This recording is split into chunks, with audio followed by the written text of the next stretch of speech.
बिस्मिल्लाहिर्रहमानिर्रहीम, अस्सलाम वालेकुम, good morning and welcome to morning at home.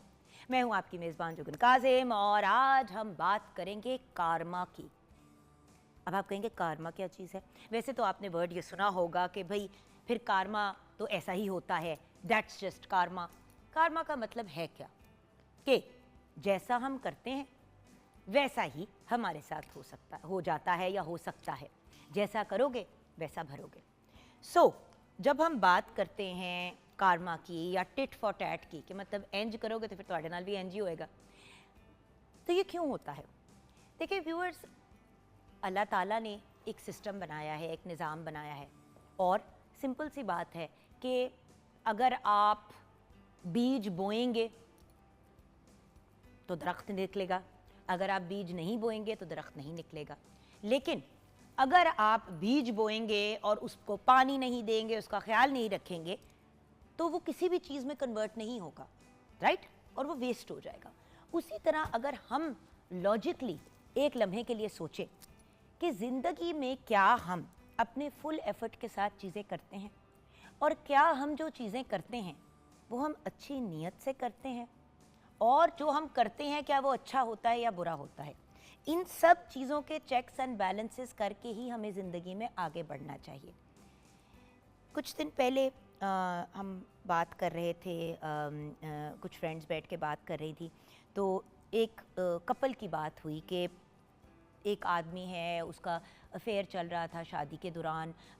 उसकी बीवी को पता चला, उसने बड़ी मिन्नत तरला किया कि उसको छोड़ दो, मतलब ऐसे नहीं करो। खैर उस आदमी ने उसको बड़ा टॉर्चर किया, लेकिन इवेंचुअली जिधर उसका चक्कर चल रहा था उस खातून ने उसको छोड़ दिया। अच्छा, अब उसको उस खातून ने छोड़ दिया, वो और उसकी वाइफ जो है फिर साथ ही रहे कुछ अरसा। फिर कुछ वक्त गुजरा तो फिर बीवी ने घूम के कहा कि भाई मैंने अब आपके साथ नहीं रहना, ये सारा कुछ जो हुआ, ये सारा वाक़या जो हुआ, सच्ची बात है हमारा ताल्लुक़ वापस नॉर्मल भी नहीं हुआ, और मेरी फैमिली में एक ऐसा रिश्ता है जहाँ पे मेरी फैमिली सोचते हैं कि वहाँ पे मेरी शादी कर दें, क्योंकि हमारा तो बेसिकली रिलेशनशिप बहुत हद तक बर्बाद हो चुका है, तो हम लोग डिवोर्स ले लेते हैं। फिर उस आदमी ने मिन्नत तरले किए, वास्ते दिए कि प्लीज़ मुझे ना छोड़ो, लेकिन उस वक्त तक वो खातून डिसीजन ले चुकी थी। तो फिर वो आदमी बहुत रोता पिटता हुआ हर जगह घूमा और हर किसी के सामने कहा कि यार देखो उसने मेरे साथ क्या किया, यार देखो उसने मेरे साथ क्या किया। और बहुत से लोग तो तसल्ली देते थे, लेकिन बहुत से लोगों ने ये भी घूम के किया कि तुमने उसके साथ अच्छी की थी, जब आप लोगों की मतलब शादी अच्छी थी, ठीक चल रही थी, उस वक्त आपको कोई पसंद आ गया, आपने वहाँ पे चक्कर भी चला लिया, 2-2.5 साल अपनी बीवी को टॉर्चर किया ये कह कह के कि मैं तुम्हें छोड़ दूंगा और मैं कहीं और शादी कर लूँगा और ये करूँगा और वो करूँगा। पहले तो खैर उस बेचारी ने पकड़ा, जब उसने पकड़ा तो उसके बाद पता चला कि कोई साल डेढ़ से चक्कर चल रहा था, और 1 साल या कोई 6 महीने वो चक्कर चलता रहा व्यूअर्स। अब देखिए ये बड़ी एक मायूब और नेगेटिव चीज़ है। एक तो वैसे ही आप मैरिड हैं, क्या बनता है इस तरह का काम करना, बट उसके बाद फिर आपकी बीवी ने अगर आपको कहा कि जी मैंने आपके साथ नहीं रहना, अब मैं अपनी ज़िंदगी में आगे मूव ऑन करना चाहती हूँ, फिर आप लोगों के पास जा जा के रो रहे हैं और पिट। हम आपस में फ्रेंड्स मतलब यही डिस्कस कर रहे थे कि कम अज़ कम उनको अब ये जा जा के लोगों को नहीं कहना चाहिए कि मेरे साथ ज़्यादती हुई है, क्योंकि इनिशियली और सबसे बड़ी ज़्यादती तो आपने की थी। वो जो एक शादी का खूबसूरत और बड़ा ही नाजुक और एट द सेम टाइम बड़ा ही सेंसिटिव रिश्ता जो है, ताल्लुक जो है, उसमें बर्बादी खुद फेरी। उसके बाद जब वो मतलब मामला नहीं किसी पास से पहुंचा तो उन्होंने सोचा कि चलो अब वहां पे तो कुछ हो नहीं रहा, मैं बीवी के साथ ही रह जाता हूँ।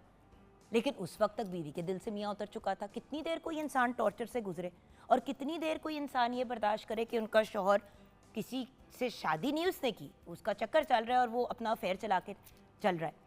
तो व्यूअर्स, हमेशा इस बात के बारे में सोचना चाहिए कि जब हम कोई गलत या उल्टा काम करने जा रहे हैं किसी और के साथ, तो वो उल्टा और गलत काम हमारे साथ भी हो सकता है, और अगर वो हमारे साथ होता तो हमें कैसा महसूस होता।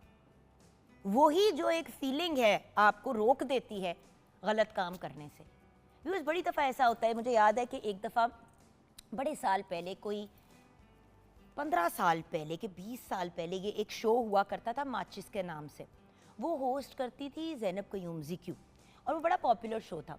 फिर ज़ीक्यू प्रोग्राम को वो कर रही थी, लेकिन उनकी शायद प्लेस की बड़ी मसरूफियत या कोई इस तरह की चीज़ थी। तो मुझे याद है कि मुझे जब उस चैनल ने अप्रोच किया और कहा कि हम ना हम उनकी जगह आपको रखना चाह रहे हैं, तो आप बताएं कि आप क्या चार्ज करेंगे वो। तो मैंने कहा बट वो तो अभी शो कर रही हैं। उन्होंने कहा जी हमने उनको थैंक यू कह के आपको रख लेंगे। अच्छा, उस वक्त तो मैं बड़ी एक्साइटेड हुई कि हाँ ये तो बड़ी एक मज़े की चीज़ हो जाएगी और एक मैं बड़ा पॉपुलर शो है वो होस्ट कर लूँगी। लेकिन फिर जो बार बार मेरे जहन में बात आई कि भाई अगर मैं किसी की रोजी रोटी पे लात मार के अपनी जगह सेट करूँगी तो कल को मेरी भी रोजी रोटी के ऊपर कोई लात मार के अपने आप को सेट कर लेगा।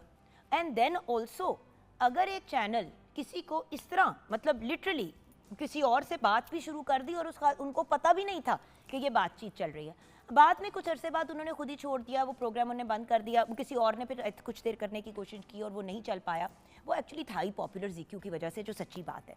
बट मेरा पॉइंट ये है कि उस वक्त उस लम्हे पे मैं डन कर देती, रनिंग प्रोग्राम था, पॉपुलर प्रोग्राम था, अच्छे पैसे भी मुझे मिल जाते, मॉर्निंग शो ऑलरेडी चल रहा था, साथ में मैं वो भी कर लेती तो मेरे अच्छे पैसे बन जाते और 2 चैनल्स पे भी विजिबिलिटी होती। तो बात ये है कि व्यूअर्स उसी वक्त मैंने अपने आप को रोका और मैंने कहा नहीं जुगन ये नहीं करना, क्योंकि अगर ये तुम्हारे साथ होता तो तुम्हें कितना बुरा लगता। और अपनी फील्ड की अपनी कॉलीग के साथ ऐसा करना बहुत गलत बात है। अगर उनको कहना है कि वो जाएं तो वो खुद फैसला लें और उनको जाने का कहने के बाद किसी से बात करें। कितनी ज्यादती है कि कोई एक जगह ऑलरेडी जॉब कर रहा है, आप ऑलरेडी जो है वो एक तरह से इंटरव्यूज शुरू कर रहे हैं। तो मुझे वो वाला भी एक इंसिडेंट याद है। और बड़ी दफ़ा व्यूअर्स मेरी पर्सनल लाइफ में भी ऐसे मौके आए कि मैं किसी के साथ कुछ ऐसा कर सकती हूँ जिससे मुझे याद है कि 2-3 दफ़ा ऐसे काम की सिचुएशन में हुआ कि किसी ने बदतमीज़ी की, किसी ने बहुत रूडली मेरे साथ बिहेव किया और मेरे पास ऑप्शन था कि मैं उनके बॉस को फ़ोन करके शिकायत लगा देती और 90% सस्पेंशन तो होनी थी और प्रॉबली नौकरी से भी निकाला जाना था उस इंसान ने। ये 2-3 दफ़ा मेरे साथ ऐसे इंसिडेंट्स हुए हैं। लेकिन वो जो कहते हैं ना, फ़ोन करते करते मैं रुक गई, जाके बॉस को मिलने से पहले मैंने अपने आप को रोक लिया कि यार जुगन ये नहीं करो। ठीक है उन्होंने गलत किया, उन्होंने जो भी किया, और सच्ची बात है कि जिन लोगों के साथ ऊंच नीच हुई उन लोगों ने बाद में माफिया भी मांग ली, खुद ही मांग ली। तो क्यों इंसान किसी को टॉर्चर करे, किसी के साथ ज्यादती करे, किसी के लिए ऐसी सिचुएशन क्रिएट करे, किसी की रोजी पे लात मारना, किसी के घर को बर्बाद करना। अच्छा, बड़ी दफ़ा लोग जो हैं जान के लोगों के घरों में मसले क्रिएट करते हैं, मियाँ बीवी के बीच में फसाद क्रिएट करते हैं। बहुत दफ़ा लोग जान के लोगों को डांटते हैं, उनकी बेइज्जतियाँ करते हैं, उनको इंसल्ट करते हैं कि मज़ा आएगा, एक हाय मिलेगा कि हमने किसी को इंसल्ट किया। सबसे ज़्यादा और सबसे इम्पॉर्टेंट चीज़ तो सोचने की ये है व्यूअर्स कि क्यों किसी और को तंग करके हमें खुशी मिलती है, और किसी और को तंग करके अगर आपकी ज़ात को खुशी मिलती है तो याद रखें वही तंग जब कोई और आपको करेगा तो फिर आपको नहीं समझ आएगी कि आप क्या करें। मुझे एक इंसिडेंट याद है जहाँ पे कारमा का एक बड़ा परफेक्ट एग्जाम्पल मेरे सामने मेरी लाइफ में याद बल्कि आज ही इस पे बात हो रही थी। मैं खुरम से, अपने मेकअप आर्टिस्ट से, स्टाइलिस्ट से बात कर रही थी। मैंने कहा खुरम, एक शख्स का मैंने नाम लिया, मैंने कहा याद है वो बंदा? तुमने कहा हाँ जी। मैं कहा आपको याद है उसने कितनी कोशिश की थी कि एक सर्टन चैनल पे मैं काम कर रही थी, वो मेरा वहाँ पे लड़ाई कराए, फसाद डाले, पता नहीं क्यों, उसको मेरे से क्या प्रॉब्लम थी। कहीं एक किसी मीटिंग में हमारी शायद ऊंच नीच हो गई थी, तो वो मार्केटिंग का बंदा था, तो उसने ना बड़ा मेरे लिए मसला खड़ा करने की कोशिश की और उसने मेरी शिकायतें लगाई, को पता नहीं क्या क्या किया। सोचें कि जैसे मई के महीने में उसने मेरे साथ ये करने की कोशिश की, जून में उसकी अपनी हरकतों की वजह से उसको नौकरी से निकाल दिया गया और कोई 6 महीने साल तक उस बंदे के पास नौकरी नहीं थी। और मुझे याद है कि कोई 4 महीने गुजरे उनके जॉबलेस होने के बाद, तो वो मुझे कहीं टकरे तो उन्होंने मुझे कहा कि यार अगर तुम्हें भी किसी जगह का पता होना हो तो मेरा बताना। फिर उन्होंने अपना मुझे CV भेजा और मैंने भेजा भी लोगों को कि प्लीज़ आप उनके लिए कुछ करें। क्योंकि बात यह है कि व्यूअर्स, इंसान हमारे साथ बुरा करता है, उसका बदला या तो हम खुद ले सकते हैं या फिर हम अल्लाह मियाँ पे छोड़ सकते हैं। और जो चीज़ हम रब पे छोड़ते हैं ना, देखें अल्लाह ताला ने सोचा कि फ़लाँ को सज़ा देनी है, आपने उस बंदे के साथ बुरी नहीं की, आपने उसको सज़ा देने की कोशिश नहीं की, आप क्लियर में हो गए, आपका कॉन्शियस भी क्लियर हो गया। फिर रब के हाथ में है कि वो जिस मर्जी तरीके से उस इंसान का फैसला करे या कोई डिसीजन ले। मेरा पॉइंट सिर्फ इतना है कि व्यूअर्स, एक तो लोगों के साथ अच्छे तरीके से चले, पॉजिटिवली चले।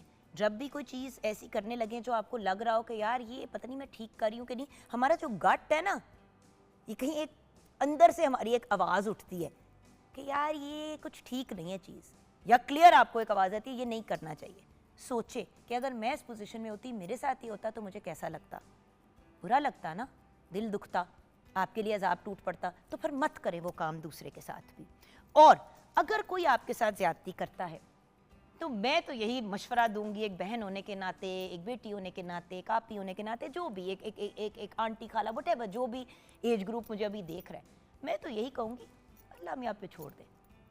क्योंकि अल्लाह ताला की लाठी बेआवाज़ ज़रूर है, लेकिन ऐसा ऐसा सबक मैंने लोगों को सीखते हुए देखा है। और मज़े की बात यह है कि हमें कुछ, आपको फिर बुरा बनने की ज़रूरत नहीं होती। मेरा पॉइंट आज ये था कि कारमा को नहीं भूलना चाहिए। हम बड़ी दफ़ा जो है लोगों के साथ बुरा कर जाते हैं और ये नहीं सोचते कि अगर वो हमारे साथ हो तो फिर हम उसे कैसे मैनेज करेंगे। दरगुजर करना, दिल बड़ा करना, अपने रब के ऊपर चीज़ों को छोड़ना बड़ी इंपॉर्टेंट बात है। अगर आपके साथ ज़्यादती हो और अगर आप कहीं किसी के साथ ज़्यादती करने जा रहे हैं और हमें हमेशा पता होता है कि हम ये ज़्यादती कर रहे हैं, तो उस वक्त कंसिडर करना चाहिए कि अगर वही चीज़ हमारे साथ हो। जब भी मैंने किसी को किसी की नौकरी हटवा के अपने आप को लगवाने की कोशिश करते हुए देखा ना, मैंने उनको भी उसी तरीके से वहाँ से हटते हुए देखा है। किसी ने किसी के घर को तोड़ने की कोशिश की, उनका अपना घर टूट जाता है। हमें कोशिश करनी चाहिए कि पॉजिटिवली चले। बल्कि शेफ़ अनम शेख से पूछते हैं कि उनकी क्या राय है आज के टॉपिक के बारे में। अस्सलाम वालेकुम। वालेकुम अस्सलाम, कैसी हैं आप? बिल्कुल ठीक। आज का हमारा टॉपिक है कारमा। बिल्कुल। जैसा करोगे वैसा भरोगे, या टिट फॉर टैट, बड़ी इसकी लिए टर्मिनोलॉजी है। लेकिन मुझे इस एज पे, इस स्टेज पे ज़िंदगी में यही लगता है कि अनम, जो हम करते हैं ना, घूम के वो हमारे पास वापस आ जाता है। बिल्कुल। जो हम किसी की औलाद के साथ बुरी करते हैं, अल्लाह माफ़ी दे तो बस तगफर अल्लाह सब इस अजाब से बचाए। क्योंकि जब अपनी औलाद पे वही अजाब पड़ता है ना, बिल्कुल समझ नहीं आती बंदा क्या करे। और आपको उस वक्त ये बात याद आ रही होती कि उस वक्त पे मैंने किसी के साथ किया था और वो चीज़ जो है आज आपके सामने आ गई। मैं वैसे इस मामले में ना, मैं मतलब बचपन से ही मुझे ना बड़ी, एक होता है ना आपके अंदर एक बिल्ट इन होता है, बड़ी खुदा खौफी आपके अंदर होती है। तो मैं शुरू से इस चीज़ को लेके रखती हूँ कि आप आज जो करोगे वो कल आपके आगे आएगा। ये नेचुरल सी बात है कि अगर घड़ी है ना, उसने 12 पर आना है, उसने फिर दोबारा से घूम के 12 पे आना है। तो इस वजह से मैं इस चीज़ को बहुत सोचती हूँ कि अगर आज मैं किसी के साथ बुरा करूँगी तो कल नेचुरली वो चीज़ मेरे साथ होगी। और अनम देखिए, आपने जब इस फील्ड में शुरू में काम करना शुरू किया, जब आप टीवी पे आना शुरू हुई, जी, आपको याद है कितने ज़्यादा मतलब एक्सटीरियर के लोग, स्पेशली जो शेफ्स की कैटेगरी में थे, मेल और फीमेल दोनों को आपसे प्रॉब्लम होती थी। जी। एक दो आपकी काम की जगहों पे भी मसला पड़ा। बिल्कुल। कि उन्होंने कहा कि जी आपने अगर टीवी पे जाना होता तो क्यों? क्योंकि हाँ जी। और मैं आपको क्या बार बार कहती थी, जिनने जो करना है उन्होंने करन दो। बिल्कुल। अपने काम पे फोकस करो, अपने आप को सिक्योर करो, अपने मामलात को सीधा रखो। बिल्कुल।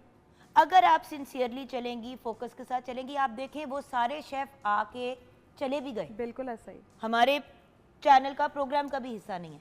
आप वहीं की वहीं कायम खड़ी हैं। क्यों? क्योंकि आपने किसी को जड़ों से उखाड़ने की कोशिश नहीं की। बिल्कुल ऐसा ही। मैंने तो ये भी देखा है कि भाई एक डिसाइडेड होस्टिंग का ही देख लें, एक डिसाइडेड पैनल है कि ये लोग होस्टिंग कर रहे हैं, सारा कुछ डन है, एडवांसेस दे दिए, सब कुछ हो गया।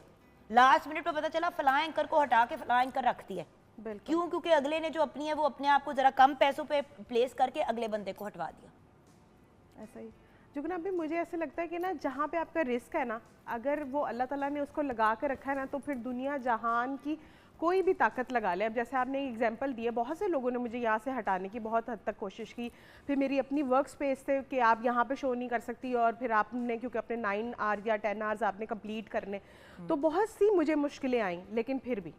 और मेरा पॉइंट यही है कि अनम देखो, हम या अपने आप को फोकस करके लेके चल सकते हैं या हम दूसरों के ऊपर तवज्जो दे सकते हैं। मुझे 2 दिन पहले कुछ एक ऐसा मामला हुआ जहाँ पे मेरी काम की चीज़ ख़राब हो गई। ख़राब इस तरह से हुई कि मैंने जो सोचा था वो उस तरह से नहीं हो पाई, और मुझे ये कहा गया कि जी अनलेस आप ये आपकी ये आपकी मेरी कंपनी की क्वालिफिकेशंस होंगी तब तक हम ये नहीं कर सकते। अच्छा, मैं बहुत ज़्यादा अपसेट हो गई और घबरा गई। बस वो एक रात थी जो मैं परेशान हुई हूँ। अगले दिन सुबह उठ के मैंने ये सोचना छोड़ दिया कि किसने क्या किया और किसने काम खराब किया। मैंने ये सोचना शुरू किया कि कैसे मैं इस चीज़ को चेंज कर सकती हूँ। भाई मैं अगर अपनी एनर्जी किसी को नुकसान पहुंचाने में व्यूअर्स खर्च कर दूंगी तो मैं काम की तरफ कैसे आऊंगी, मैं अपना काम कैसे ठीक करूंगी? तो मैंने उस पर फोकस किया और आज अल्लाह का शुक्र है 48 आवर्स के पास मेरे पास सोल्यूशन भी है और पहले से बेहतर एक हल है अपने प्रॉब्लम का। ग्रेट। क्यों किसी को नुकसान पहुंचाएं, क्यों किसी को तकलीफ दें? व्यूअर्स, पॉजिटिवली चलते हैं, अच्छे तरीके से। मैं तो इस चीज़ के भी बड़ी ख़िलाफ़ हूँ कि जब लोगों की बुरी बुरी चीज़ें स्क्रीन पे आ रही होती हैं या लोगों के साथ वो होता है ना कि काफ़ी चीज़ें ऐसी होती हैं जो आजकल हम लोग सोशल मीडिया पे भी देख रहे होते हैं, वायरल कर रहे होते हैं, इसके साथ ये हुआ, उसके साथ वो हुआ, उसकी शादी में ये चल रहा है, उसकी डिवोर्स हो रही है, उसकी तलाक हो रही है, फ़लाँ ने फ़लाँ को अनफॉलो कर दिया। मैं तो इन चीज़ों में भी व्यूअर्स इसलिए ना ऑनलाइन पढ़ती हूँ या अलहदा से बैठ के भी। अन्ना मुझे कब से जानती है, इसे पूछ ले मैंने इसके साथ गॉसिप कब की है, तुम्हें पता है फ़लाँ का फ़लाँ से चक्कर, तुम्हें पता कब मैंने आपके साथ कभी किया? भी। कभी मेरी आदत ही नहीं है। क्योंकि हम लोग इतना आपस में मिलते भी हैं, हम लोग इकट्ठे बैठे भी होते हैं, लेकिन उसके बावजूद भी हम लोग बाहर जाते हैं साथ, हम एंजॉय करते हैं, हाँ। अल्लाह गुल्ला करते हैं, बर्थडे साथ बाहर सेलिब्रेट करते हैं। कितना हमको अनम, पिछले दिनों भी हम लोग बाहर थे। Exactly. हमने हर चीज की बात कर लेते हैं व्यूअर्स, हम बस एक दूसरे की गीबतें और बुराइयां नहीं करते लोगों की। और बात यह है कि व्यूअर्स अल्टीमेटली अंदर की सफाई बहुत जरूरी है। बाहर की सफाई तो है सो है, लेकिन अंदर की सफाई, तो जब हम कहते हैं ना कि सफाई निस्फ ईमान है, तो अंदर की सफाई और बाहर की सफाई। ब्रेक के बाद वापस आएंगे और फिर शेफ अनम शेख से जाने का हल। फिर उसने को करोड़ चीज़ें वहाँ पे रखी और धुआं भी निकल रहा है उनकी पतीली में से, पता नहीं क्या करने जा रही हैं। इनसे ब्रेक के बाद इन्हीं के किचन में मिलेंगे, आप हमारे साथ रहिएगा।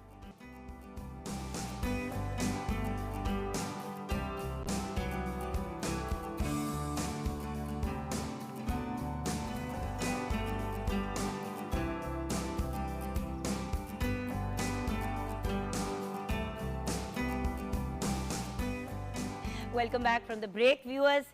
मैं तो बड़ी एक्साइटेड हूँ। मैं क्यों एक्साइटेड हूँ अनम? क्योंकि आज जो है वो लाहौरी नाश्ता बनने जा रहा है। बिल्कुल। जरा मैं उधर आ जाता कि हम दोनों एक्साइटेड साथ होते हैं। आहा आहा आहा, एंज हाथ वाला आहा, आहा बिल्कुल आहा। अच्छा, इसलिए क्योंकि देखें, लाहौर हो भाई, कहीं भी पाकिस्तान में आप हो और हलवा पूरी ना हो बिल्कुल तो मज़ा नहीं आता। लेकिन आपने कुछ चने बनाने का फैसला नहीं किया आज। जी, क्योंकि आपने चने कल बनाने सीख लिए हैं और वही चने जो हैं आप अपनी पूड़ियों के साथ बनाएं। एग्जैक्टली, जैसे कल समझाया था कि अगर आप वो चने बनाते हैं, वो मुर्ग चने हमने आपको बनाने सिखाए थे, बट अगर आप मुर्ग की जगह जस्ट चने भी बना लेते हैं उसी ग्रेवी के साथ, तो वो बहुत मजे के चने बन जाते हैं। सो चने तो एक बेसिक चीज है। अब आलू की जो भुजिया होती है, अगर वो प्रॉपर अचारी मजे की ना बनी हुई हो ना व्यूअर्स, बिल्कुल, तो जेन्युइनली मजा नहीं आता। सो आपको हलवा पूरी के, बिकॉज अक्सर घरों में चने बने होते हैं, हाँ, और हलवा बना हुआ होता है। जो आलू वाली भुजिया होती है वो नहीं लोगों को बनानी आती, और बहुत से लोगों ने अब आलू और चने मिक्स करने शुरू कर दिए। लेकिन आई एम सॉरी, ट्रेडिशनली हलवा पूरी में चने अलहदा पड़े होते थे, आलू की भुजिया अचारी अलहदा होती थी, और साथ में हलवा होता था और मुंह में पानी और वो अचार वाला प्याज भी। अचार है, हमें चक्कर आ रहे हैं एक्साइटमेंट के मारे। अच्छा चलो, एज यू नो व्यूअर्स, हम लोग मना रहे हैं किचन में ब्रेकफास्ट वीक, यानी कि नाश्ता वीक, और हम ज़्यादा फोकस ऑब्वियसली अपनी देसी नाश्तों पे करेंगे, क्योंकि वेस्टर्न नाश्ते एक्चुअली बहुत इजी हैं बनाने, इजी और जल्दी बन जाते हैं, जनरली इजी बन जाते हैं, तो वो भी हम करेंगे। लेकिन जनरली हम चाहते हैं कि जो देसी नाश्ते जो आप बाहर से मंगा के, अच्छा व्यूअर्स, अगर बाहर से आपको इतनी सस्ती हलवा पूरी मिल जाती है तो एक मिनट के लिए सोचें कि अगर आप घर पे बनाते हैं तो आपको कितनी सस्ती पड़ेगी और मिकदार कितनी ज्यादा होगी। वो पर प्लेट के हिसाब से आप मंगाते हैं। मतलब आपको एक, आजकल के दौर में आपको एक पूरी जो है, मेरा ख्याल है कि अगर नाश्ता जो है आपको 350 से 500 के दरमियान में मिलता है। अच्छा जी, यहाँ पे सबसे पहले हम क्या करेंगे, उधर मैंने ऑयल रख दिया है पूड़ियों के लिए गर्म। अब उसको बिल्कुल भी नहीं हम छेड़ेंगे, वो अपने हिसाब से गर्म होता रहेगा। अब सबसे पहले हमने क्या करना है कि इसमें जिंजर गार्लिक पेस्ट को सौते करना है, और इसको इतना फ्राई करेंगे कि अच्छी तरीके से जो है वो लाइट गोल्डन ब्राउन हो जाए। अच्छा, ये रेसिपीज़ जो हैं बेसिकली क्योंकि ये स्टेप्स में होगी। अब यहाँ पे आप देख रही होंगी कि 2 तरह के आलू पड़े हुए हैं। हाँ। एक आलू जो है हमने इनको कम्प्लीटली बॉईल कर लिया हुआ है, और इसमें बिल्कुल लाइक आप कह लें कि थोड़ी सी कसर छोड़ दी है ताकि ये थोड़ी अपनी शेप को होल्ड करके रखें। और चार आलू को मैंने मैश कर लिया है, क्योंकि जब आप आलू की भुजिया बनाते हैं तो कुछ आलू जो है वो आपको साबुत फॉर्म में मिलते हैं और कुछ आपको मैश फॉर्म में मिलते हैं, तो उससे जो है उसका वो प्रॉपर एक जो थोड़ी सी ग्रेवी वाली लुक हो जाती है, वो आ जाती है। अच्छा, ये जैसे ही लाइट गोल्डन ब्राउन हो जाएगा तो हम उसको, थैंक यू सो मच, हो जाता है ना जब मसाले वगैरह तो मसाले वगैरह जब भून रहे होते हैं। अच्छा, एक चीज़ आपने देखा है, अनम ने पानी अपने साथ, हमारी सारी शेफ्स को मैंने डांट के ये सिखाया कि पानी अपने साथ रखा करें। गर्मी होती है, आई नो कि एयर कंडीशनिंग वगैरह होती है, मगर इस हीट की वजह से डिहाइड्रेशन होती है। सो एटलीस्ट ये जो 2 घंटे का प्रोग्राम है उसमें 2 से 3 ग्लास आपको पानी पीना चाहिए। बिल्कुल ऐसा ही। और आप भी पीती हैं, बाकी हमारी शेफ्स भी करती हैं। इसी व्यूअर्स, हम लोग इवन खवातीन जो घर पे किचन में काफी टाइम गुजारती हैं, स्किन खराब हो गई, स्किन खराब हो गई, क्योंकि उस वक्त मौके पे हीट हो रही है, आपकी स्किन जो है वो उसमें से सारा मॉइस्चर निकलता जा रहा है। सही है, बिल्कुल। तो you have to take care of yourself. बस थोड़ा सा और हो जाए तो आपने ये ड्राई मसाले, अब इसमें ड्राई मसाले में है अजवाइन है, कलवंजी है, राई है, मेथी दाना है और थोड़ी सी सौंफ है, और इसके साथ हमने इसके अंदर डाला है साबुत सूखा धनिया। अब ये इसका इम्पॉर्टेंट एलिमेंट है, अगर आप ये नहीं डालेंगे तो वो आपको जो प्रॉपर अचारी आलू वाली भुजिया होती है उसका फ्लेवर नहीं आएगा। अचार तो इसमें जाएगा ही जाएगा, लेकिन ये वाले लवाजमात भी डालना इसमें बहुत ज़रूरी है। अब आप बेशक डाल दें। ठीक है, डन। अब ये डल जाएगा इसके अंदर, और डालकर अच्छी तरीके से जब आप इसको ड्राई रोस्ट कर लेंगी तो फिर आप मतलब एज एन ऑयल में थोड़ा सा, हाँ जी, थोड़ा सा इसको ऑयल में थोड़ा सा पका लेंगे। और असल में होता है ये कि व्यूअर्स थोड़ा सा ना, ये जो हमारे मोटे मोटे दाने होते हैं उसके, ये क्या इसको कहते हैं, साबुत सूखा धनिया। साबुत सूखा धनिया। अगर आप वेस्टर्न, अगर आप वहाँ पे हैदराबाद साइड पे जाए ना, तो वो जब दाल में तड़का भी लगाते हैं तो मोटा मोटा इसको बिल्कुल फ्राई करके डालते हैं, तो उसका बड़ा मजे का क्रंची फ्लेवर आता है। तो थोड़ा सा मसाले को भून लेना is always a good idea. बिल्कुल। और अब इसमें चला जाएगा, ये मसाले हैं, नमक है, इसमें लाल मिर्च थोड़ी सी बिल्कुल कुटी हुई लाल मिर्च है, हल्दी है इसके अंदर, और सूखा धनिया पिसा हुआ है। अब सूखा धनिया साबुत भी जाएगा और पिसा हुआ भी जाएगा, तो दोनों को आपने बड़ा ही बैलेंस करके जो है इसके अंदर ऐड करना है। जैसे ही मसाले थोड़े से जो है वो कच्चापन उनका ख़त्म हो जाएगा, तो हम इसमें सिर्फ 2 टमाटर बिल्कुल छोटे साइज़ के हम डालकर अब हमने ग्रेवी को तब तक पकाना है जब तक टमाटर का पानी जो है अच्छी तरीके से ड्राई ना हो जाए। उसके बाद जो हमने ये मैश किए हुए आलू हैं वो डालेंगे सबसे पहले, और उसके बाद दूसरे आलू डाल के थोड़ा पानी डाल देंगे ताकि जो है अच्छी सी ग्रेवी की शक्ल में आ जाए। जैसे ही वो ग्रेवी की शक्ल में आ जाएगा तो हम इसके अंदर जो है अचार के 1 या 2 टेबलस्पून आप उसके अंदर डाल दें। अब अकॉर्डिंग टू आपको कितनी खटास चाहिए ये आपकी अपनी पर्सनल चॉइस है। तो कुछ लोग बड़े बड़े पीस आम के वो अम्बियों के डाल देते हैं, एग्जैक्टली वो सबसे बेटर रहता है। बट अगर आप नहीं भी डालते तो आपने अचारी मसाला डाल दिया है, बिल्कुल थोड़ा सा इमली का पल्प भी इसमें डल सकता है। हाँ, ये आपके बात वही हो हाँ, सकती है। आप लेमन जूस भी डाल सकते हैं यहाँ पे। अब आपकी अपनी पर्सनल चॉइस है, उस हिसाब से। अब इसके बाद मेरा नेक्स्ट स्टेप बता दें। इसके बाद जैसे ही ये हो जाएगा फिर आपने ये वाले आलू डाल देने, मैश वाले आलू डाल देने। मैश वाले आलू को डालकर अच्छी तरीके से पकाएंगे, फिर दूसरे आलू भी इसमें डाल देंगे और डालकर फिर पानी डालकर उसको पकने के लिए हार्डली 1 से 2 मिनट के लिए हम छोड़ देंगे। जैसे ही हमारे ये आलू, बेशक आप डाल लीजिएगा, इसको एक शक्ल दिखा दीजिएगा, बाकी फिर इसको बाद में कर लेंगे। उतनी देर में फिर हम यहाँ पे बिकॉज़ ऑब्वियसली हमने अपनी, ये तो अभी व्यूअर्स एक चीज़ है जी, बट दिखाना ये चाह रहे हैं कि इस एक चीज़ को भी आप बड़ी स्पीड से, तेज़ी से तैयार कर सकते हैं। तो अगर आप कहती है तो मैं रेसिपी बता दूँ इसकी? बिल्कुल मेरी जान।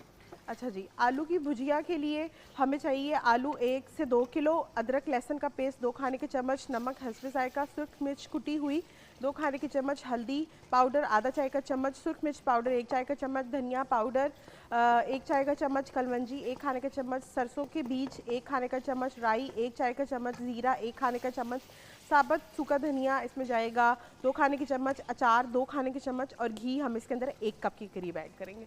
बहुत ही जल्दी और आसान बनने वाली रेसिपी। और हलवा पूरी एक ऐसी चीज़ है जिसको अगर आप लोग राइट अवे ही गरम गरम बनाएं और गरम गरम खा लें, वो सबसे ज़्यादा आप उसको उस वक्त एंजॉय कर सकते हैं। अब आपने घी लेना है, घी में सबसे पहले आपने जिंजर गार्लिक पेस्ट को सौते करना है। जैसे ही वो लाइट गोल्डन ब्राउन हो जाएगी तो आपने साबुत जितने भी मसाले हैं जैसे कि राई है, कलवंजी, ज़ीरा, सूखा धनिया, ये सब डालकर आपने उसको थोड़ी देर पका लेना है। पकाने के बाद आपने उसको थोड़ी देर पकने देना है। फिर आपने उसमें 2 टमाटर ब्लेंड करके ऐड कर देने हैं, उसको अच्छी तरीके से पका लेंगे। और फिर जो बॉइल्ड टमाटो आलू हैं उसको आपने डालकर ग्रेवी में अच्छी तरीके से कुक करना है। और फिर हम उसके अंदर दूसरे वाले आलू डाल देंगे और डाल के थोड़ा पानी डाल के उसको पकने देंगे, खासा कोई 4 से 5 मिनट। तो आपके अचारी आलू जो है वो हो जाएंगे रेडी। अब ये देखिए, ये अब आप इस फॉर्म में भी इसको एंजॉय कर सकते हैं। अगर आपको ज़्यादा चंक्स आलू के नहीं अच्छे लगते तो आप इस फॉर्म में भी आलूओं को लाइट मैश करके भी आप डाल सकते हैं। तो जो आप मेरा ख्याल है कि अब आप ये डाल देते हैं। अब हम डाल रहे हैं जो बड़े चंक्स थे। अब आप कह रहे होंगे वो बिल्कुल दलिया मैंने बना दिया था, वो इसीलिए बनाया था क्योंकि हमने उसको थोड़ा सा मैश करना था। वो असल में जो ग्रेवी टाइप उसकी बनती है ना, वो मैश्ड आलू की ही बनती है। हाँ जी। और यहाँ पे हम पानी भी डाल देंगे। और ये थोड़ा सा हम इसके अंदर अचार भी ऐड कर देंगे। पानी कितना डालूं? डालें, आधा कप के करीब डाल दें बस, क्योंकि बहुत ज़्यादा नहीं आपने डालना, क्योंकि वो उसकी अपनी ही एक बड़े मज़े की। थोड़ा सा और डालेंगे। हाँ, वो मैं डाल दूँ। मैं कहा मैं एक दफ़ा इसको मिक्स कर दूँ अच्छे से, क्योंकि इसको हम हो गया। थोड़ा सा और। You want more? हाँ जी, बस। अब ये इस स्टेज पे आप समझे कि ये ऑलमोस्ट कुक है, और अब हम इसके अंदर थोड़ा सा जो है काली मिर्च और गरम मसाला ऐड करेंगे। अब ये हमारी जो है रेसिपी कंप्लीट हो गई है। अब इसमें खासा 5 या 6 मिनट इसको हम कुक करेंगे तो हमारी आलू की भुजिया जो है वो रेडी हो जाएगी। अब मेरा ख्याल है कि अगर आपके घर ब्रंच हो तो ये एक सबसे अच्छी ऑप्शन है हलवे के साथ। और साथ में चने आप ऑलरेडी कल सीख चुके हैं, तो वो चिकन उसमें से आपने अगर स्किप करना है तो करके आप उसको इस तरीके से। अच्छा, अब मैं ये उठा देती हूँ। मैं ये अब उठा के साइड पे रख देती हूँ, दूसरा वाला पैन ले आती हूँ जिसपे मैं हलवा स्टार्ट करूंगी, और आप पूड़ियाँ बना। आप क्या पूड़ियाँ यहाँ पे बना लेती हैं? मैं इधर हम चूल्हे को उधर पे उसको उधर कर देते हैं, ताकि मैं यहाँ पे ना बड़े आराम से हलवे को स्टार्ट कर लूँ, ताकि मैं आपके रास्ते से बाहर हो जाऊँ। Right ji.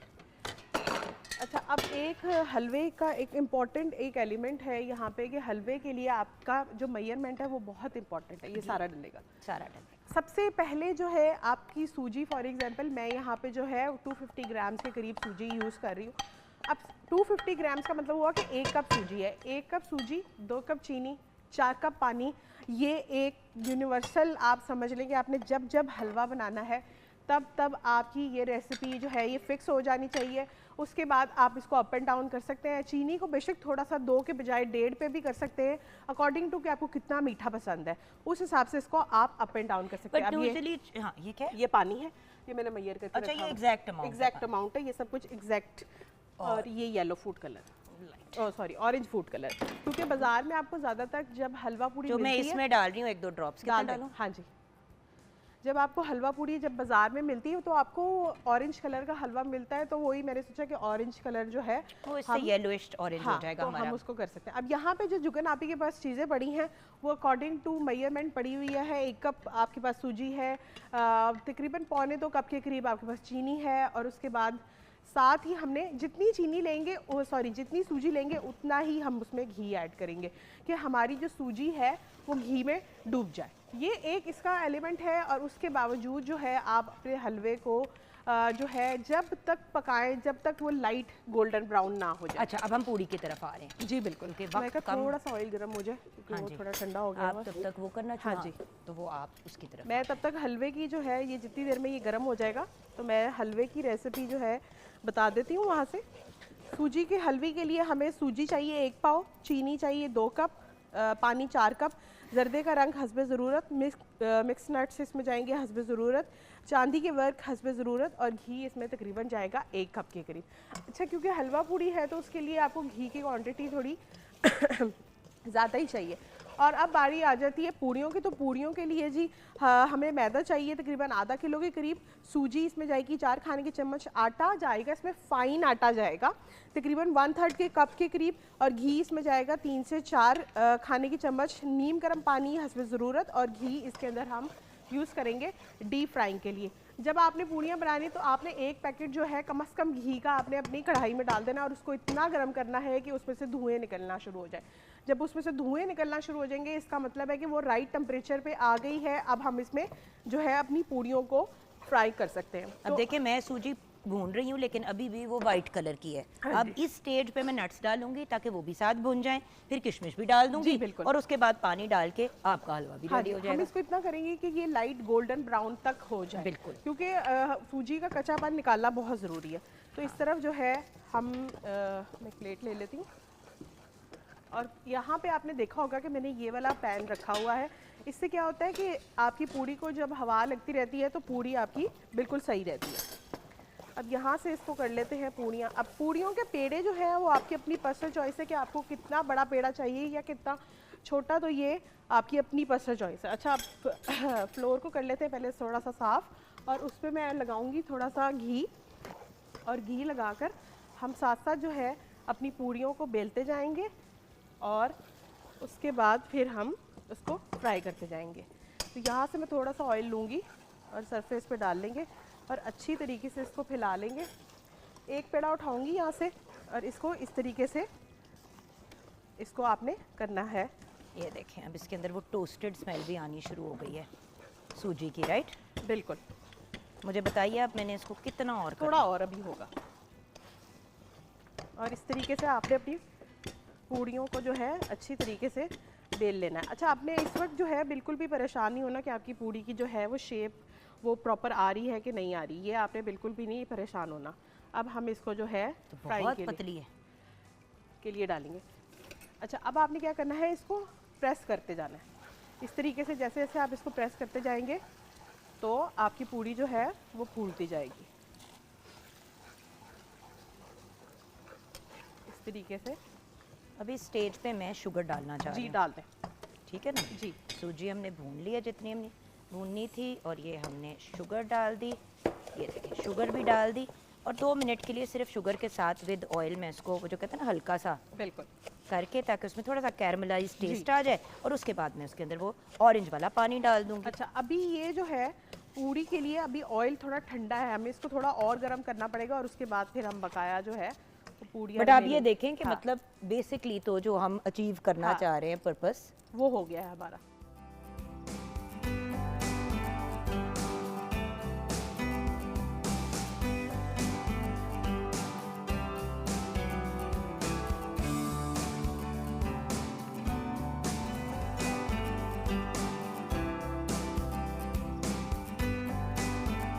Welcome back from the break viewers. आज वर्ल्ड एस्थमा डे है, दमे की आगाही का आलमी दिन। तो मतलब दमे का आलमी दिन तो नहीं हमें मनाना चाहिए क्योंकि ये तो वो वाली बात है कि हम जैसे एस्थमा को सेलिब्रेट कर रहे हैं, बट खैर एस्थमा को सेलिब्रेट भी वो लोग कर सकते हैं जो दमे का प्रॉपर तरीके से इलाज और मैनेजमेंट कर रहे हैं, क्योंकि वो एक बड़ी भरपूर और पॉजिटिव तरीके से अपनी ज़िंदगी को गुजार लेते हैं। देखिए व्यूअर्स, दमा, ज़ियाबतीज़, डायबिटीज़, ब्लड प्रेशर, कुछ ऐसी ये चीज़ें हैं, कुछ ऐसी कंडीशंस हैं जिनके साथ इंसान को अगर हो जाए तो सारी ज़िंदगी जीना पड़ता है। अब उन कंडीशंस को मैनेज करना होता है।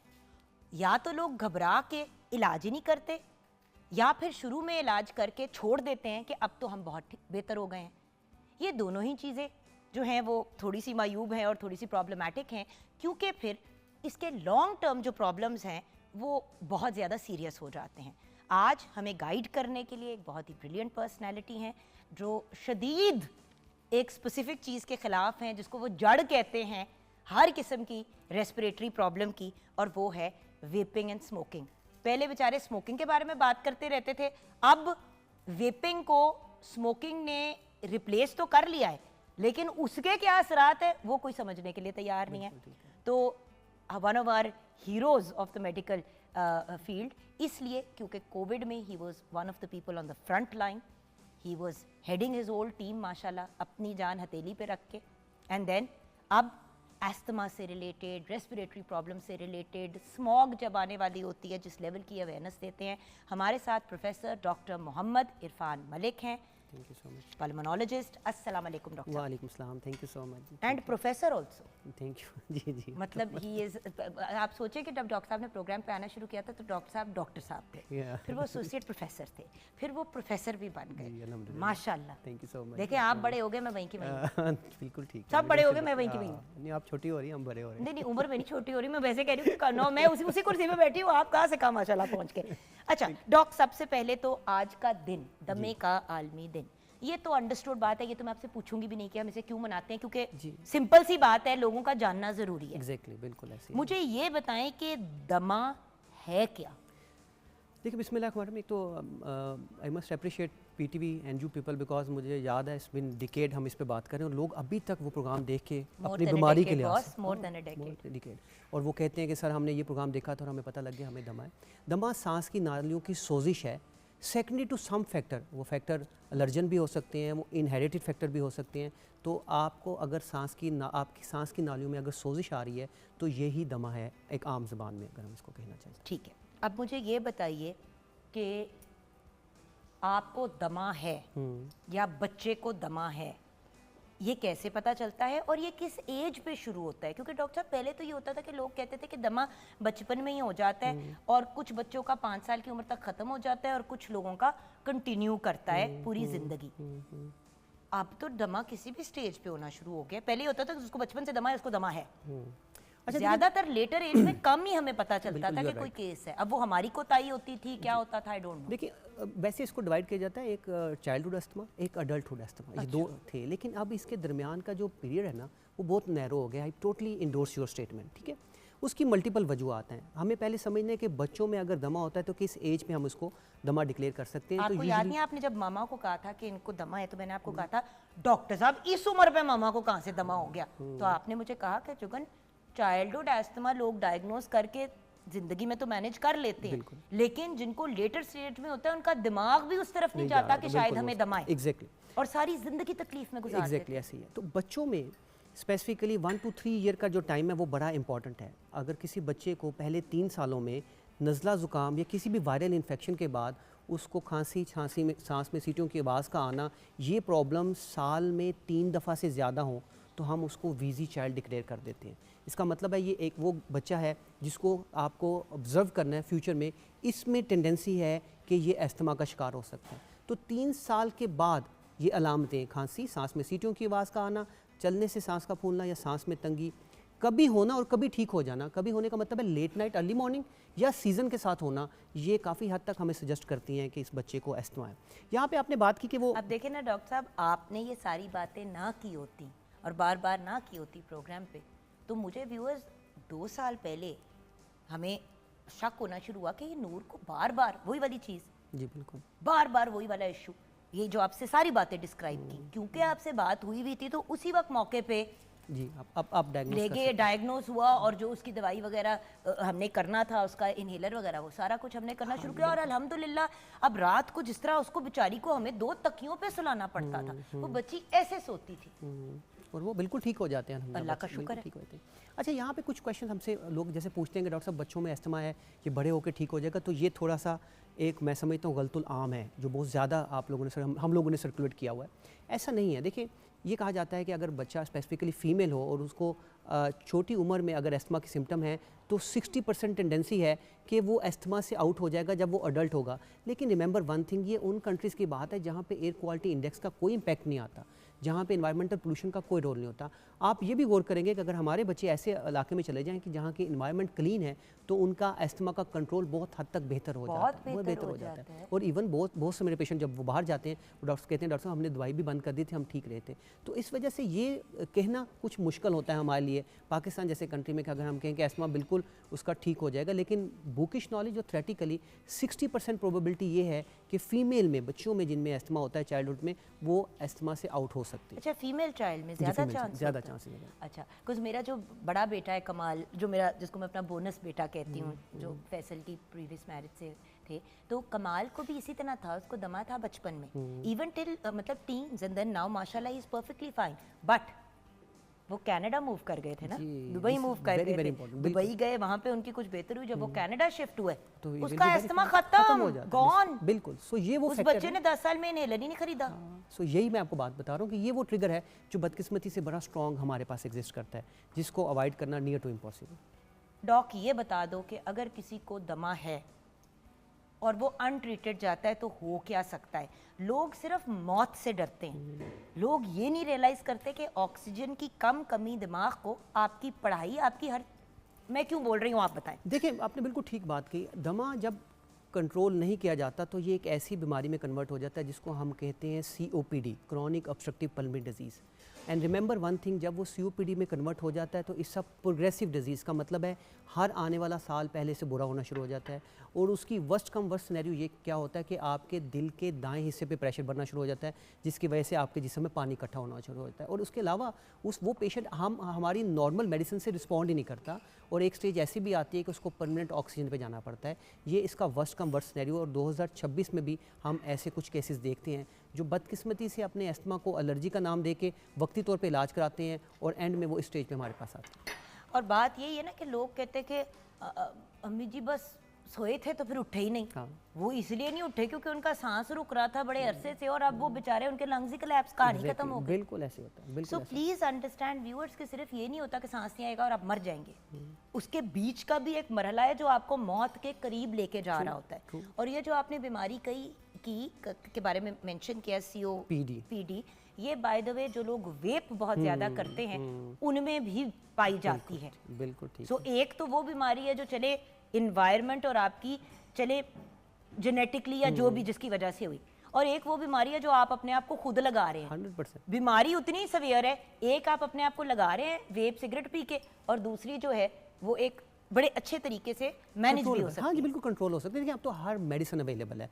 एंड रिमेंबर अनदर थिंग, अच्छा डॉक्टर साहब एक बात इसके इलाज की तरफ प्लीज जरा फौरन ही चलते हैं, क्योंकि व्यूअर्स अक्सर जो है ना इलाज नहीं करना चाहते, कहते हैं अगर इनहेलर लग गया तो सारी जिंदगी के लिए लग जाएगा, इंसुलिन लग गई तो सारी जिंदगी के लिए लग जाएगी। ऐसे ही मतलब ब्लड प्रेशर की दवाई लगी तो सारी जिंदगी। अब और एक बंदे का ब्लड प्रेशर 140 90 100 पे पहुंचा हुआ है, मरने वाला हुआ है, ब्लड प्रेशर की दवाई नहीं देनी, लग जाएगी। अच्छा यार ये ऐसा मिथ है कि मैं अक्सर सोचता हूँ कि इतनी बातें करने के बावजूद, मीडिया में आने के बावजूद, कल का मैं आपको एक इंसिडेंट सुनाता हूँ। एक पेशेंट मेरे पास आया, 10 ईयर फीमेल, उसकी बच्ची है बेचारी की, मदर को एजुकेटेड क्लास है, और वो बेचारे कोई 7 साल से उसको क्लासिकल एस्थमा है, लेकिन उसको एलर्जी का नाम दिया हुआ था। मैंने बताया ये एस्थमा है, तो वो मदर का फेस मुझे अभी भी याद है कि वो शॉक होगी, डॉक्टर साहब ये क्या दमा। तो मैंने कहा आपने इनहेलर स्टार्ट करना है। डॉक्टर साहब ने इनहेलर तो अगर लगाया तो ये लग जाएगा। अब 2026 आया हुआ है और हम इस बात पे अभी भी कन्विंस करने की कोशिश करते हैं। तो एक सिंपल सा मैं फॉर्मूला बताता हूँ। मैं बात बताऊँ, आज की दुनिया में इतने प्रोग्राम्स करने के बाद भी मेरे अपनी फैमिली में कुछ ऐसे लोग हैं जिनका टाइप 2 डायबिटीज़ डायग्नोज हुआ। मैंने बार बार कहा, मैंने कहा आप प्लीज़ अपना डॉक्टर से रुजू करें और मेडिकेशन स्टार्ट करें।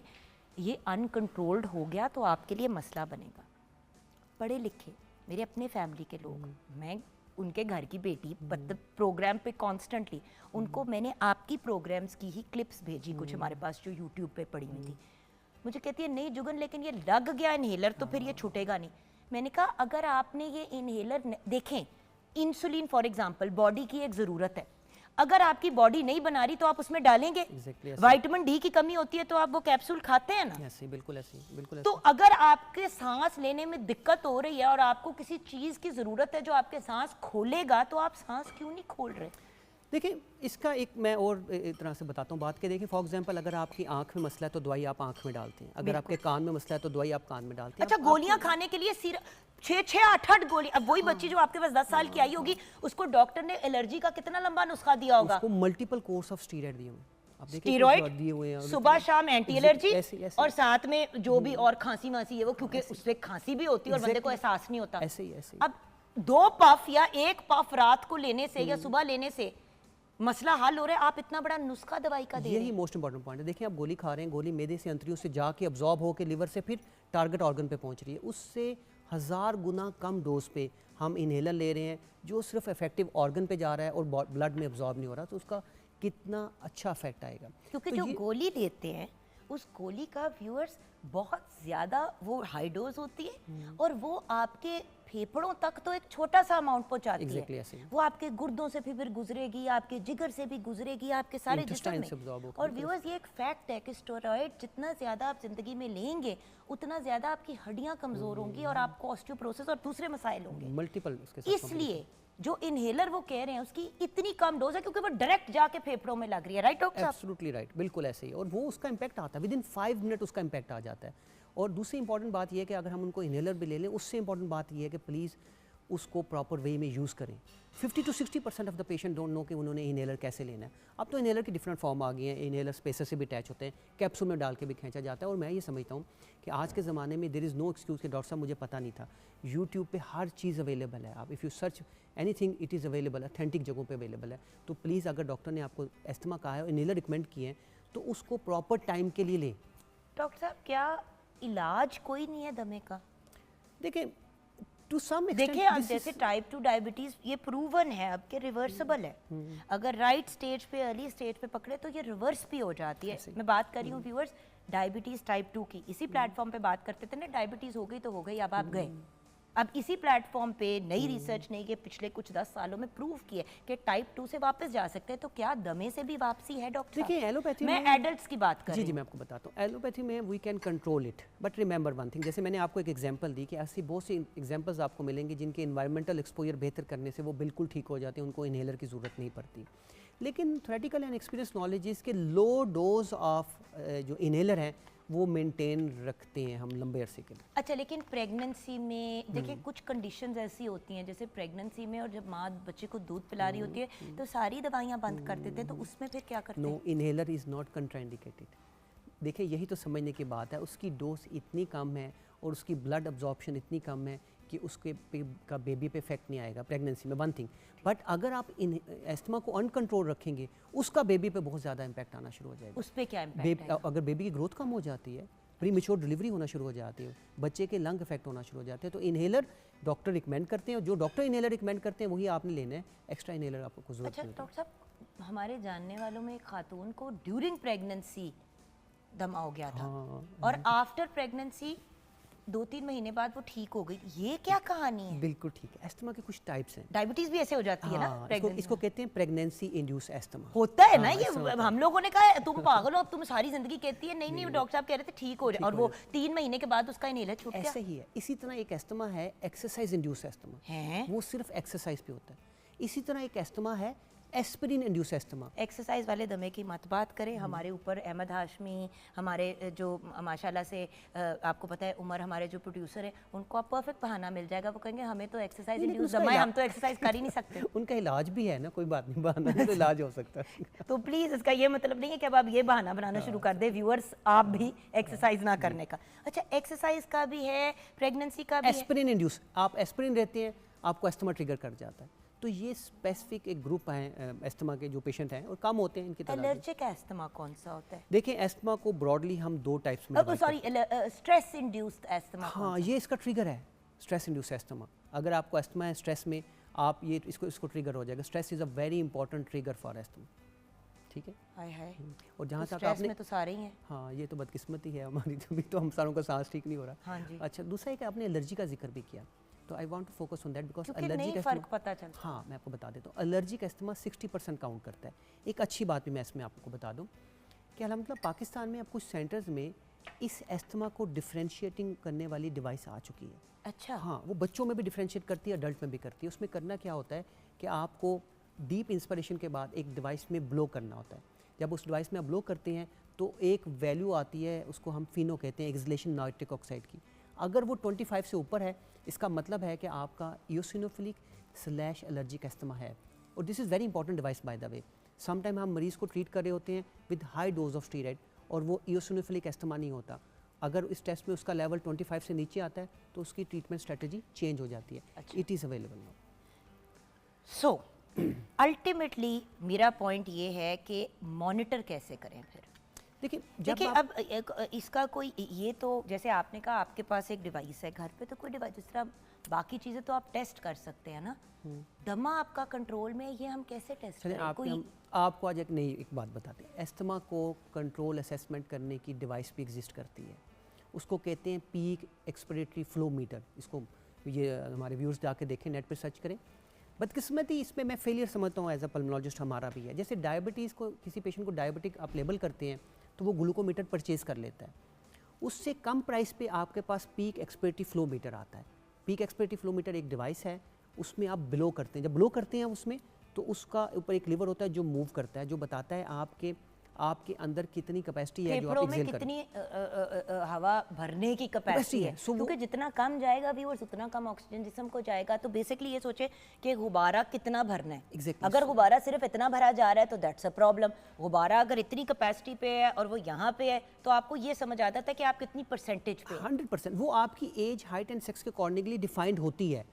फिर आप उसकी वैल्यू अपनी डायरी पे रखते हैं। इसको कहते हैं peak expiratory flow meter diary. ये बाहर कंट्री में जाएँ तो हर एस्थमा पेशेंट के पास है। अब उसको पता लगता है, फॉर एग्जांपल मैं राउंड फिगर करता हूँ कि मेरा जो एस्थमा का लेवल है, जो पीक एक्सपिरेटरी फ्लो 400 लीटर पर मिनट होना चाहिए, लेकिन आज जब मैंने ब्लो किया, ये मॉर्निंग इवनिंग पे करते हैं, तो ये तो 200 हो गया। ये एक वार्निंग साइन है।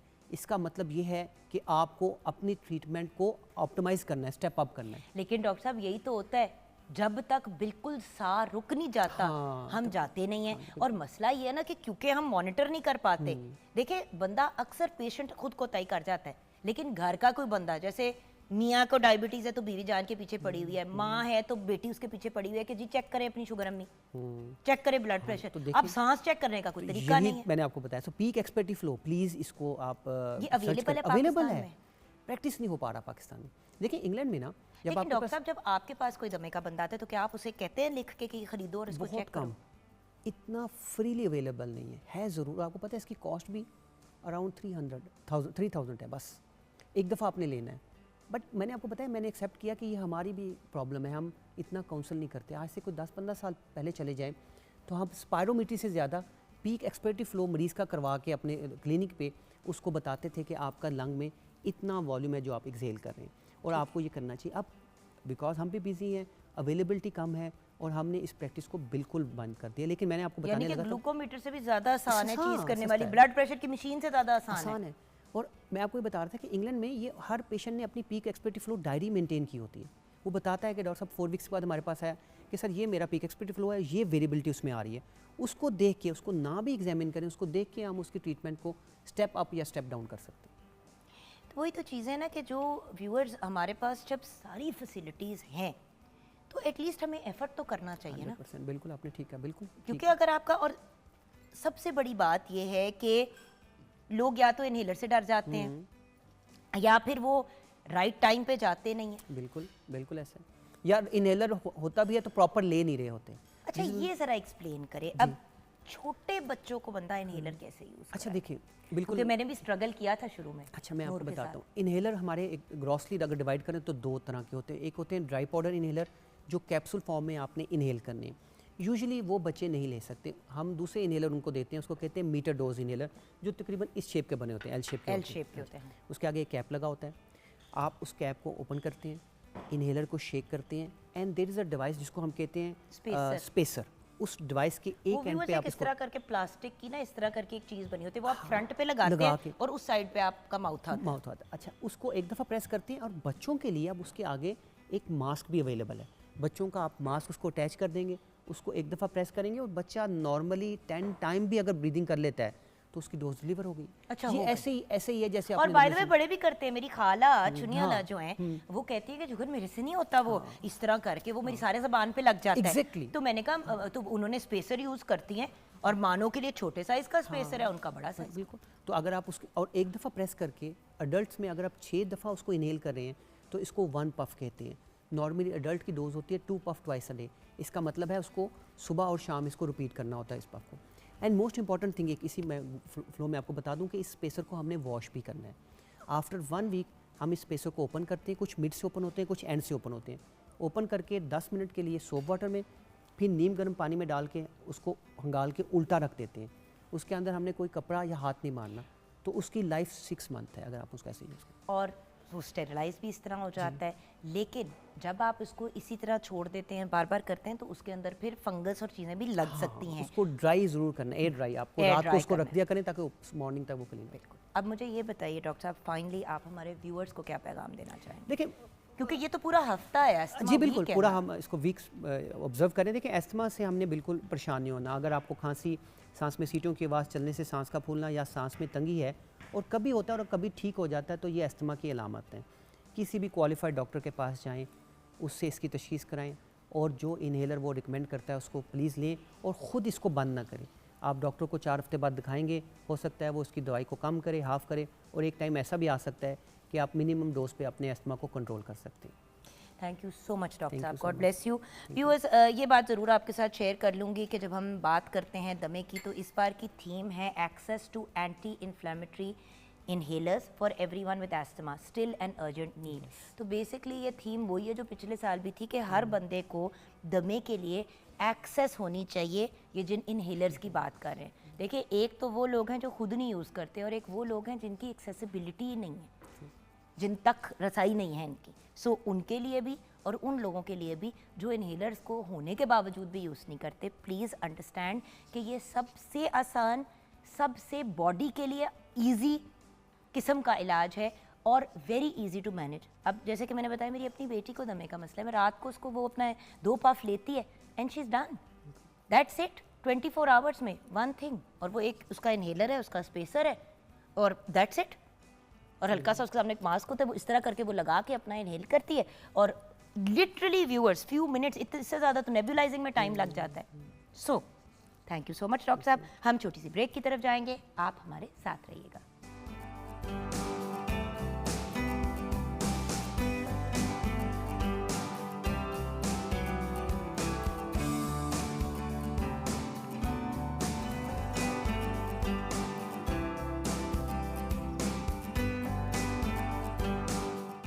Welcome back from the break viewers. ब्रेक के बाद हमें एक बड़ी ही इंस्पिरेशनल पर्सनालिटी ने ज्वाइन किया है। आपको पता है व्यूअर्स कि हमारी हमेशा कोशिश होती है कि पाकिस्तान में तो जो हमारे लोग मेहनत कर रहे हैं फॉर पाकिस्तानीज़, हम उनको तो ज़रूर हाईलाइट करें, लेकिन हमारे एक्सपैट्स जो हैं तो पाकिस्तानी रह कहीं और रहे हैं, जब वो हमारे लोगों के लिए, हमारे पाकिस्तानियों के लिए आसानियाँ पैदा करते हैं। वैसे एक तो बहुत अमेजिंग तरीका ये होता है कि जब खुदा न खास्ता अल्लाह ना करे कोई इमरजेंसी, कोई क्राइसिस आए, तो हमेशा सबसे ज़्यादा डोनेशंस और हाई लेवल की डोनेशंस बाहर से ही आती हैं। लेकिन अक्सर ऐसा होता है कि पाकिस्तान से बाहर जब लोग जाते हैं काम के लिए या उनकी इमिग्रेशन हो जाती है या व्हाटएवर, तो उनको बड़ा मिसयूज़ किया जाता है इस पॉइंट ऑफ व्यू से कि क्योंकि उनको कुछ पता नहीं होता, तो अक्सर उनका नाजायज़ फ़ायदा भी उठाया जाता है, चाहे वो फाइनेंशियली हो या मिसगाइड करने के पॉइंट ऑफ व्यू से हो। सो आज हमारे साथ एक ऐसी पर्सनालिटी हैं जो बिजनेसमैन हैं, एंटरप्रेन्योर हैं, मोटिवेशनल स्पीकर है, बट इन्होंने कुछ बड़ा डिफरेंट और यूनिक सा काम किया है इन स्वीडन। और अगर हर मुल्क में जहाँ पे पाकिस्तानी चाहे 6-7 भी रहते हैं, अगर वो भी ऐसा काम शुरू कर दें तो बहुत से लोगों के लिए उनकी ट्रांजिशन बड़ी आसान हो जाएगी। तो सईद शेख साहब हमारे साथ हैं। अस्सलाम वालेकुम। वालेकुम जी सर, आज मैंने टीज़र तो हमारे व्यूअर्स को दे ही दिया कि किस किस्म की बात होने वाली है, लेकिन आपकी जर्नी कहाँ से शुरू होती है ये बड़ा इंपॉर्टेंट है। पाकिस्तान से आप स्वीडन शिफ्ट हो गए, राइट सर? जी आपकी इमिग्रेशन हुई थी। हाँ। तो ये कहानी किस स्टेज पे शुरू होती है, क्यों आपने शिफ्ट किया और फिर कहाँ, किस तरह आप स्वीडन पहुँचे, पहले तो इस पे बात करते हैं। जी, वो कुछ इस तरह से है ना कि जैसे पाकिस्तान में हालात थे और आफ्टर कंप्लीट माई स्टडीज़ तो मैंने सोचा कि कुछ ना कुछ ऐसा करना चाहिए जो कि बहुत यूज़फुल हो। तो मेरा इरादा यूरोप में किसी जगह जाने का था, तो खैर मेरा वीज़ा स्वीडन का लगा, मैं स्वीडन चला गया।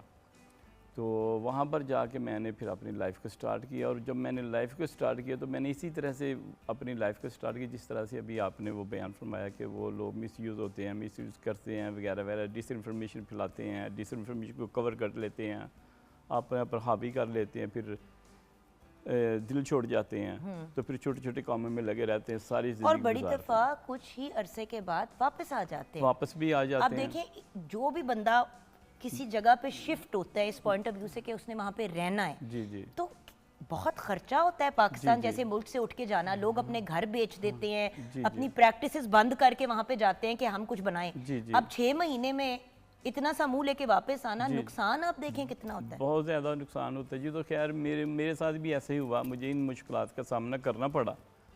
और मैंने क्या मुश्किलात का यही सामना कि करना मैं पड़ा? वो अपना वहाँ पर सेटल होने के बहुत सारे मुश्किलात थी, कैसे सेट होना है, क्या करना है, कोई प्रोफेशनल एजुकेशन नहीं थी, लैंग्वेज एक बड़ा बर्डन था, ये बहुत बड़ा बैरियर था कि कैसे, हाँ, कि लोग मिसाल के तौर पर कहते हैं ही तो समझ नहीं आती कि ये क्या लफ्ज़ बोल दिया है, तो वो दिन रात लफ्ज़ ही घूमता रहता है, सोते जागते ये लफ्ज़ क्या है, इसका मतलब क्या है। कोई कहता है फ़लाँ सिटी में आ जाओ, सिटी का नाम कभी आपने तसव्वुर भी नहीं किया होता है, अजीब सी लैंग्वेज होती है वहाँ पर। तो मैंने सोचा ये क्या चक्कर है। खैर वो ये मुश्किलात से तंग आने के बाद मैंने सोचा कि मैंने बहरहाल पाकिस्तान नहीं जाना, क्योंकि मैंने ये बचपन में ऐसी चीज़ सीखी है कि नेवर गिव अप। तो मैंने सोचा कि यहाँ पर ही कुछ ना कुछ अपना लोहा मनवाऊँगा इंशाल्लाह। तो फिर अपना लोहा आपने कैसे बनवाया, फिर आपने वहाँ पे क्या करना शुरू किया? वो ये कि जैसे वो बहुत सारे लोग मुख्तलिफ़ किस्म के काम करते थे, कोई रेस्टोरेंट में, कोई टैक्सी वगैरह वगैरह, जो स्मॉल मतलब अनस्किल्ड जॉब करते थे। मैंने कभी अनस्किल्ड जॉब मुझे कोई आती नहीं है, मैंने लाइफ में कभी कोई काम नहीं किया था, और स्किल्ड मेरे पास थी नहीं कोई भी।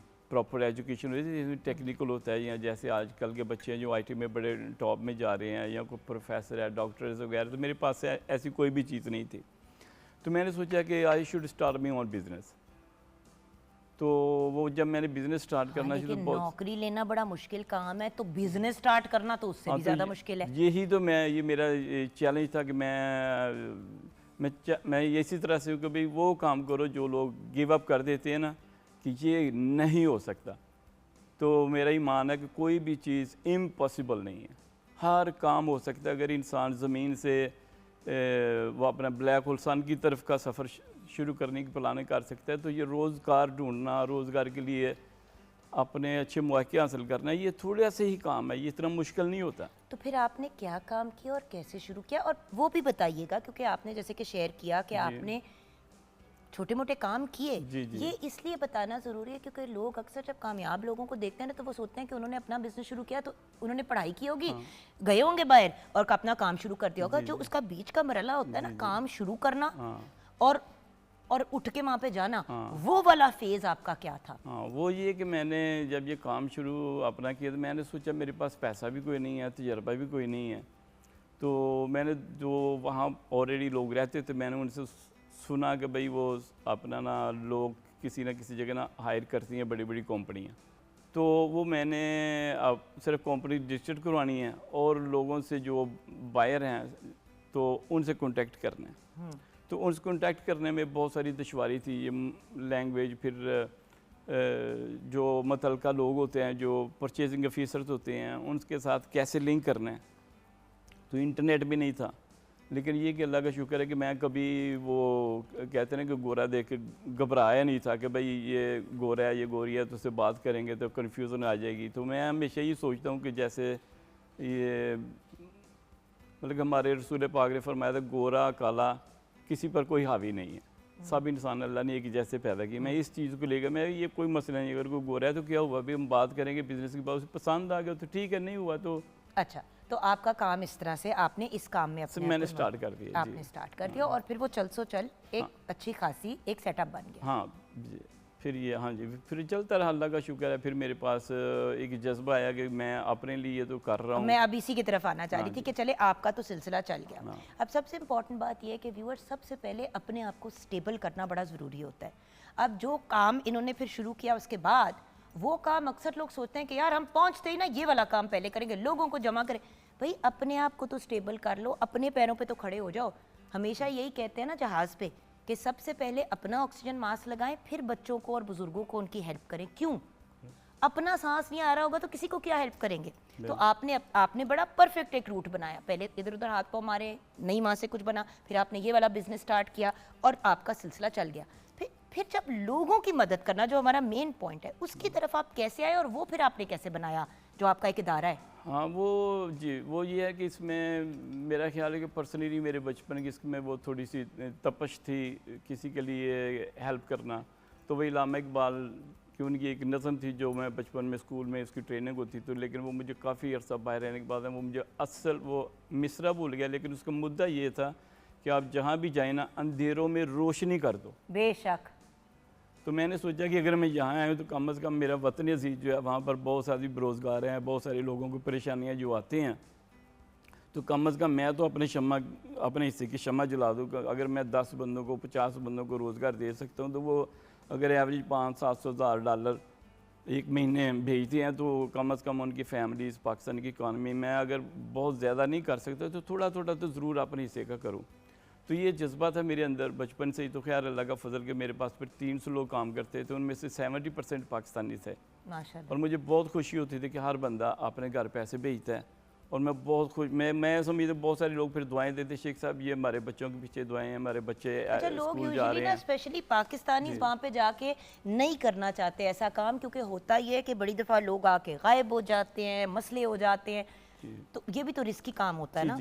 बट आपने हिम्मत करके देसियों को इन्वॉल्व रखा। जी, देसियों को इन्वॉल्व किया। फिर मैंने उन्हें वहाँ के कवानीन, वहाँ के रहने सहने के तरीके, वहाँ का टैक्स सिस्टम, वहाँ पर अच्छा बड़े लोग आके 1-2 साल काम तो करते रहेंगे, टैक्स भी पे कर रहे होंगे क्योंकि वो तो आपका कट जाता है जब आप काम करते हैं, लेकिन टैक्स फाइल नहीं करेंगे।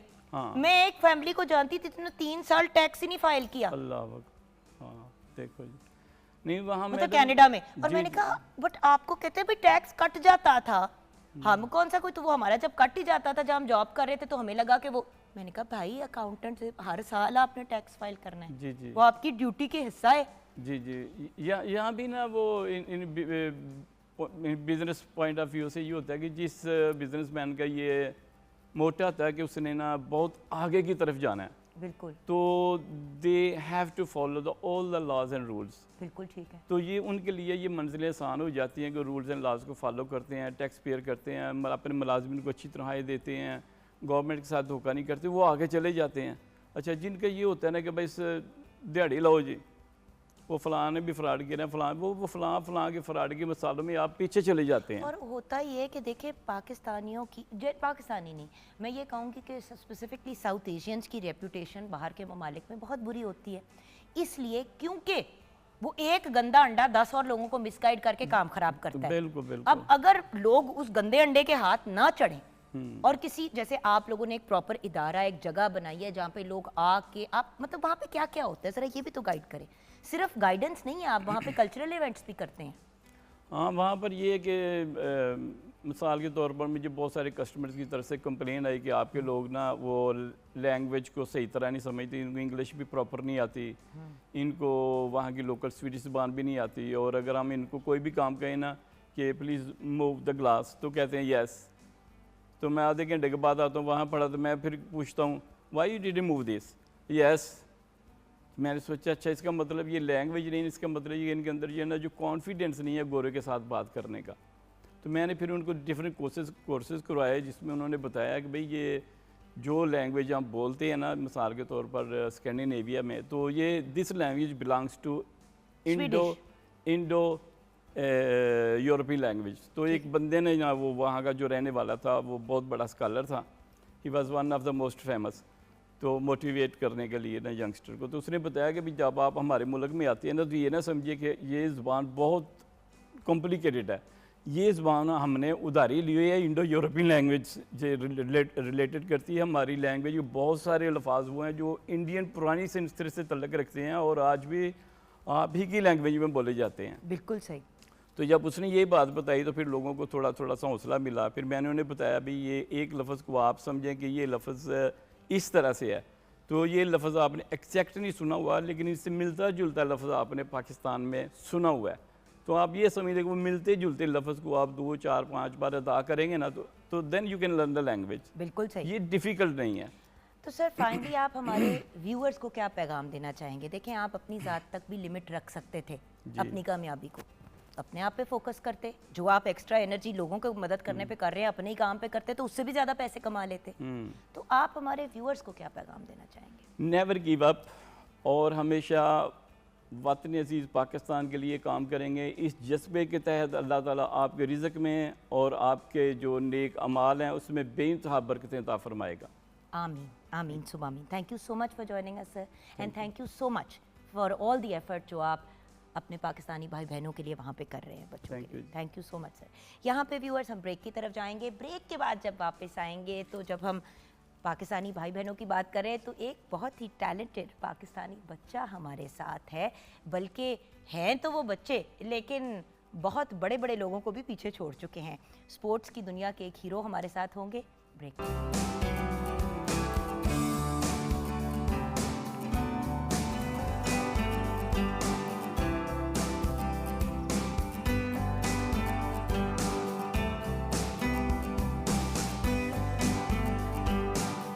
Welcome back from the break viewers. भाई बहुत ही टैलेंटेड और ब्रिलियंट यंग मैन हमारे साथ है, लेकिन उनसे मिलने से पहले मेरा जो एक ब्रिलियंट बच्चा बड़ा हो गया, जिसको अब मैं बच्ची नहीं कह सकती, सहेली मेरी, छोटी सहेली, छोटी बहन। बिल्कुल जी जी। आज की हमारी रेसिपी थी आलू की भुजिया और उसके साथ हलवा और पूड़ी, और साथ में जो है वो अचार वाला प्याज है। तो कंप्लीट मेन्यू है। चने आपने कल सीख लिए थे, वो भी आज बना लीजिएगा साथ में, तो पूरा मेन्यू रेडी हो जाएगा। अमेजिंग। अब जो यंग मैन हमारे साथ हैं, ज़रा इनकी कहानी सुनिए। बिल्कुल। सो हमारे साथ हैं व्यूअर्स इस वक्त बहुत ही ब्रिलियंट और टैलेंटेड स्पोर्ट्स की दुनिया के हमारे टेनिस के hero Mohammad Ayaan, junior national champion under 12, international junior champion Nepal पिछले महीने, ITF Asia South Asian. Then Ayaan ने बीट किया मालदीव्स को, नेपाल को, श्रीलंका को, and he won the silver medal. And इस वक्त 12 साल के हैं और 7th क्लास में। अस्सलाम वालेकुम। वालेकुम अस्सलाम। क्या हाल हैं आपके? ठीक। अच्छा मोहम्मद अयान, सबसे पहले तो मुझे ये बताएं कि स्पोर्ट्स में और स्पेशली टेनिस में शौक़ कैसे पैदा हुआ?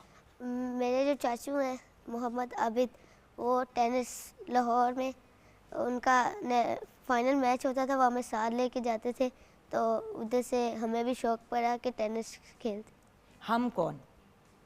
आप और आपके भाई बहन बहन है। दोनों, आपके बड़े भाई हैं और छोटी बहन है, जी। तो उनको देख के शौक पैदा हुआ, फिर किस तरह खेलना शुरू किया और पहले किसने शुरू किया, ये क्या हुआ फिर? पहले मेरे भाई ने स्टार्ट किया, फिर मैंने किया, फिर मेरी बहन। तो आप तीनों टेनिस खेलते हो? जी। अच्छा, तो जब शुरू में आपने टेनिस खेलना शुरू किया या इसकी तरफ आए, तो क्या सोचा था कि नेशनल टीम का हिस्सा बनोगे? और जी सोचा था कि नेशनल मैचेस खेलेंगे। तो ये बताओ कि आपके जो चाचू हैं, आपको मतलब आपको ट्रेन कौन करता है, किसके साथ आप ट्रेनिंग वगैरह करते हो? मुझे सर खालिद है, मॉडल टाउन में मैं खेलता हूँ, वो हमें ट्रेनिंग करवाते हैं सुबह के टाइम। आपकी रूटीन क्या होती है बेटे? क्योंकि टेनिस तो टाइम मांगता है, ये वो वाला स्पोर्ट तो नहीं है कि आपने दिन में हफ्ते में 2 दफ़ा खेल लिया या 3 दफ़ा खेल लिया। तो बेटे आपकी ट्रेनिंग की रूटीन क्या होती है? ट्रेनिंग सुबह मतलब सुबह से लेकर रात तक दिन क्या आपका होता है? सुबह उठता हूँ, नाश्ता करता हूँ, फिर 7 बजे तक क्लब चला जाता हूँ, फिर 10 बजे तक आता हूँ, तो फिर खाना वगैरह खा के सो जाता हूँ, रेस्ट करता हूँ, और फिर 4 बजे ट्यूशन जाता हूँ। वो और आपकी 7 जो बजे अकेडमी जहाँ पे अपनी पढ़ाई आप कर रहे जी, हो? वो 7 बजे फिर मैं आता हूँ। तो ये आपकी डेली की रूटीन जी। होती है। तो इस तरह से फ्रेंड्स वगैरह कोई हैं जिनके साथ खेलते हो या जिनके साथ एंजॉय करते हो? टेनिस हाँ जी। जी है, मॉडल टाउन में है। Same age group? जी, कोई बड़े भी होते हैं। कुछ बड़े भी जी। होते हैं।